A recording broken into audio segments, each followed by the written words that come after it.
인간의 몸으로 사후세계를 다녀온 사람이 있었다.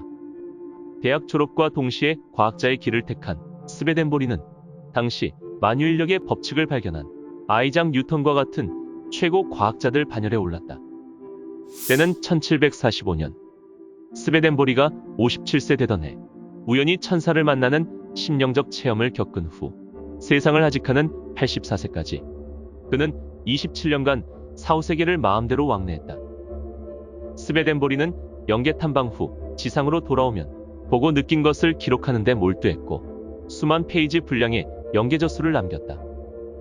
또한 영능력자로서 신비로운 능력이 드러나기 시작하면서 전 유럽이 스베덴보리를 인정하기 시작했다.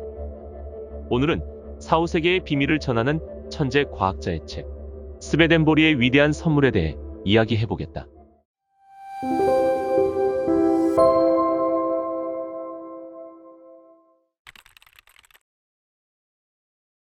스베덴보리는 자신이 영계에 드나드는 능력을 죽음의 기술이라 이름 붙였다. 이 능력은 지상의 그의 육체를 죽은 상태로 놔두고 영적인 몸을 육신으로부터 분리시키는 것이다. 이 능력은 영체가 자기 육체로부터 분리되더라도 그 육체는 죽지도 썩지도 않고 생리 기능을 계속하도록 했다. 영혼들은 텔레파시로 대화하기 때문에 스베덴보리는 세계 각지에서 온 영혼들과 언어의 장벽 없이 자유자재로 대화할 수 있었다. 그가 영계를 방문할 때는 항상 안내하는 천사와 수호령이 따라다녔다. 스베덴보리에 의하면 인간의 수명은 1000개에서 정한다. 그는 생전에 자신이 죽는 날짜를 예언했는데 실제로 자신이 예언했던 1772년 3월 29일에 사망했다. 스베덴보리는 과학자 시절에 우주생성 이전엔 무한한 에너지가 있었고 그 에너지가 우주생성의 근본이었다라고 주장해왔는데 천상을 출입하게 되면서 그 에너지가 다름 아닌 창조주인 것을 알게 되었다. 하나님은 우리 인간같이 생기신 분이며 우리는 하나님을 닮아 태어났다. 따라서 하나님은 보이지 않는 인간이요 인간은 볼 수 있는 하나님이다. 스베덴보리는 영계에서 유럽의 오랜 과학자 친구를 만났는데 지상으로 돌아가거든 가족들에게 자신은 영계에서 잘 살고 있으니 걱정하지 말라고 전해달라는 부탁을 받기도 했다. 지상에서 육신을 벗고 영계로 온 영혼들 대부분은 자신이 죽어서 딴 세계에 와 있다는 것을 실감하지 못한다. 사람들은 영계에 가면 지상에서와 너무나 똑같이 자신이 살아있음을 느끼기 때문에 영계에 와 있다고 실감하지 못하는 것이다. 거기다 죽어서 최초로 가는 중간 영계의 환경이 지상의 자연계와 너무 흡사하기 때문이기도 하다. 어떤 임종자이든지 죽음의 순간 반드시 영계에서 안내자들이 내려온다. 안내자들은 임종자가 마지막 숨을 거두기를 기다렸다가 임종자의 영체가 육신으로부터 분리되는 것을 돕는다. 임종자는 가족들이 오열하는 장면을 측은하게 보지만 같이 슬퍼하지는 않는다. 이때 안내자들은 끝까지 남아서 임종한 영체를 돕는다. 임종자 모두가 최초로 가는 곳은 중간 영계이다. 이곳은 지상과 천국의 중간 지점이라 할 수 있다. 그런데 임종한 영혼이 최초의 안내자와 서로 맞지 않는 경우가 있다. 이것은 영적 기준이 맞지 않는 것인데 임종자의 영혼이 그 수준에 못 미치면 임종한 영혼은 불편을 느끼며 안내자를 거부한다. 그러면 최초의 안내자는 떠나고 그보다 낮은 급의 안내자가 대신 내려온다. 임종자에 따라서는 안내자의 교체가 몇 번씩 이루어지는 경우가 있다. 그러다가 결국에는 안내자가 지옥에서 내려오게 된다. 이것은 임종한 영혼의 영위가 지옥에 속해 있다는 것을 증명하는 것이다. 이와 같이 안내자들의 교체가 진행되는 동안 임종한 영혼은 지상을 떠나지 못하고 길게는 3일까지 남아있게 된다. 인간은 지상 생활에서 사랑의 행적에 따라 자신의 영위가 결정된다. 인간은 지상에서 천국이냐 지옥이냐의 자격을 각자 형성한다. 스베덴보리는 천국의 여러 곳을 방문했다. 그의 증언에서 가장 중요한 점은 천국도 시대의 발전에 따라 변화하고 있다는 것이다. 이는 지상세계의 문명의 발전에 따라 천국 사회의 환경도 달라지고 있음을 말해준다. 처음 눈에 들어온 것은 화려한 궁전을 중심으로 한 도심의 광경이었다. 천사들은 각 주택마다 여러 개의 방이 있고 거실과 침실이 있었다. 식당에는 금은으로 장식된 테이블이 있고 그 위에는 진귀한 각종 과일이 진열되어 있었다. 주택의 구조는 지상의 고급 주택과 크게 다르지 않았다. 다만 지상의 건물과는 비교가 되지 않을 만큼 밝게 빛나고 아름다웠다. 천국의 영혼들이 입고 있는 의상은 지상과는 달리 가운 같은 정식 의상이었으며 옷 전체에 보석이 빛나고 있었다. 스베덴보리가 가장 놀란 것은 천국에 노인이 없다는 것이었다. 또 어린이도 없었다. 천국의 영혼들은 모두가 20대에서 30대로 보였으며 집집마다 부부가 한 단위가 되어 환희 속에 살고 있었다. 천국 세계가 아름답고 황홀한 것은 천국인의 마음이 아름답고 사랑스럽기 때문이었으며 겉으로 보이는 아름다움은 모두가 천국의 내면을 거울로 비춰낸 것이었다. 영계는 하나님이 통치하고 있으며 이것은 지상에 여러 통치기관이 있는 것과 같다.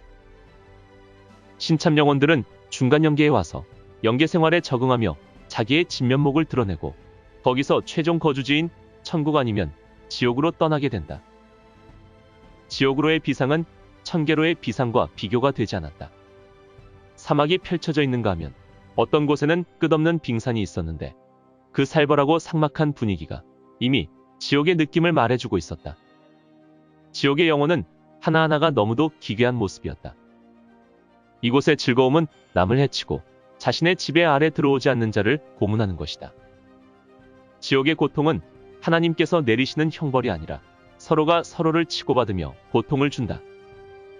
천국은 천국대로 지상에 영향을 끼치고 지옥은 지옥대로 지상에 영향을 끼치는데 거기에는 일정한 규칙이 있다. 천국 천사들이나 지옥 악마들이나 지상인의 자유의지를 존중해야 한다. 어느 쪽으로 가느냐는 인간의 자유의지에 달렸다. 영들이 지옥으로 가는 것은 누구의 잘못이 아니라 자진해서 가는 것이다.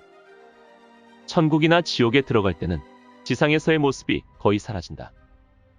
외부의 자기 형상을 벗고 자기 마음의 형상으로 변화하기 때문이다. 중간 영계에는 매일같이 엄청난 숫자의 신참 영혼들이 지상에서 올라온다. 중간 영계에 머무르는 기간은 일정하지 않다. 어떤 영혼은 일주일밖에 머무르지 않지만 몇 년을 중간 영계에서 머무르는 영혼도 있다. 그러나 그 기간이 아무리 길어도 30년을 넘어가지는 않는다. 그런데 여기에도 특별한 경우가 있다. 어떤 영혼은 중간 영계에 도착하자마자 기다리고 있던 천사의 안내로 천국으로 직행한다. 이와 같은 경우는 극히 드물지만 그는 이미 땅 위에서 완전한 천국을 살고 있던 사람이다. 그러면 어떤 사람이 중간 영계에 오래 머무를까?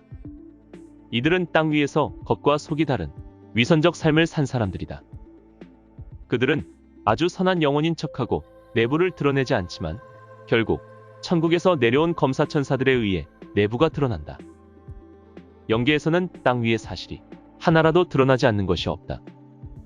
그러면 누가 어떻게 기록하는 것일까? 사람의 일생은 뇌 속에만 기록되는 것이 아니다. 영적인 세포 하나하나에 기록되어 있다. 죽은 뒤에 회개와 재생은 없다. 역사 이래 영계에 가서 운명을 바꾼 자는 단 한 사람도 없었다. 기회는 오직 지상에만 있다. 천국은 기독교만의 전유물이 아니다. 세상에는 종교를 갖지 않고 살아가는 사람들이 훨씬 많다. 그래서 하나님은 인간을 창조하면서 인간 각자의 가슴 속에 양심을 심어주었다. 마음의 상태는 곧 영혼의 상태를 말한다. 영계에는 영계의 태양이 있으며 이는 영계에 있는 모든 생명의 원천이다. 땅 위에 있는 자연계의 태양은 영계에 있는 태양의 상응적 태양으로 창조되었다. 영계와 지상의 모든 창조가 바로 이 영계의 태양으로부터 비롯되었다. 영계의 태양에는 또 하나의 신비로운 힘이 있는데 그것을 영류라 한다. 이 영류가 있음으로써 영계 각 계층의 질서가 유지되고 모든 존재와 생명체가 연결된다. 영능력자들은 이 영류를 받아서 초능력을 발휘할 수 있다. 지옥의 영들은 이 영류를 모두 거부한다. 영계에서의 상념의 힘은 지상에 영향을 미치기도 한다. 우리는 모든 예술이 창조라 말하지만 그 영감은 모두 영계에서 비롯된 것이다.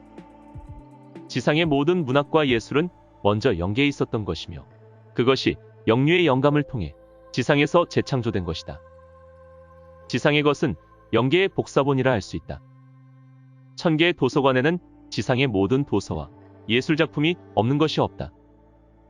인류 문명 태초의 기록부터 현재에 이르기까지 모두 완벽하게 보존되고 있다. 영계는 상념의 힘으로 움직이기 때문에 거리에 대한 개념이 없다. 거리가 존재하지 않는 세계에는 공간이란 개념도 없다. 그렇다고 영계에 공간이 없는 것은 아니다. 물론 자연세계의 공간이 아닌 영적 세계의 공간이다. 영계에는 바다와 산과 계곡들이 다 있다. 그러나 그것이 거리가 있다는 감각으로 느껴지지 않는다. 생각이 간절하면 가깝고 생각에 멀면 그것이 먼 것이다.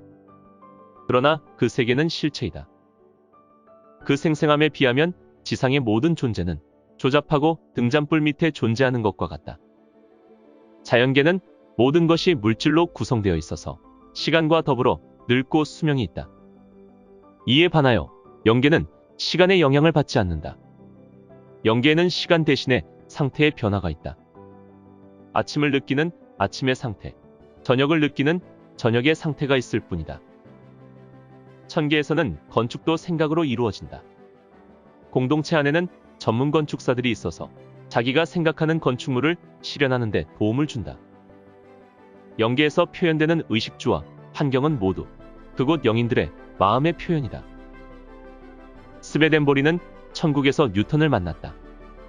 그는 과학자였지만 최고의 천국에서 존경과 사랑을 받으며 살고 있었다. 천계에서는 지상의 모든 사람들에게 선한 영혼들을 보내 수호해준다. 우리 주변에서 일어나는 영적인 현상은 대부분 악령의 장난이다. 원한이 맺혀 중간영계에서 지상으로 왔다 갔다 하는 지방령은 어떻게든지 맺힌 원한을 풀려고 사람들에게 해를 끼칠 기회를 노린다. 스베덴보리가 한 번은 영계에서 화가나 불만을 토로하고 있는 신참 영혼을 만났다. 나는 세상을 사는 동안 명상만 하는 수도 생활을 했습니다. 그런데 영계에 와보니 나를 천국에서 쫓아내는 게 아닙니까? 천국에서 뭐라고 하면서 당신을 쫓아냈습니까? 당신은 이웃사랑에 전혀 관심이 없고 평생을 이웃을 기피해 살았으니 어떻게 이웃을 사랑할 수가 있었겠습니까? 당신은 세상을 오직 당신만을 위해서 산 사람이라고 하더군요. 스베덴보리에 의하면 천국은 평범한 사람들이 가는 곳이다. 우리의 지상 인생에 양심이 중심이냐, 자기가 중심이냐가 곧 천국과 지옥의 갈림길이다. 천국에 가면 무슨 종교를 믿다가 왔느냐고 묻지 않는다. 얼마나 이웃을 사랑하다 왔느냐, 그 사랑의 저금 통장만 가지고 가는 곳이다.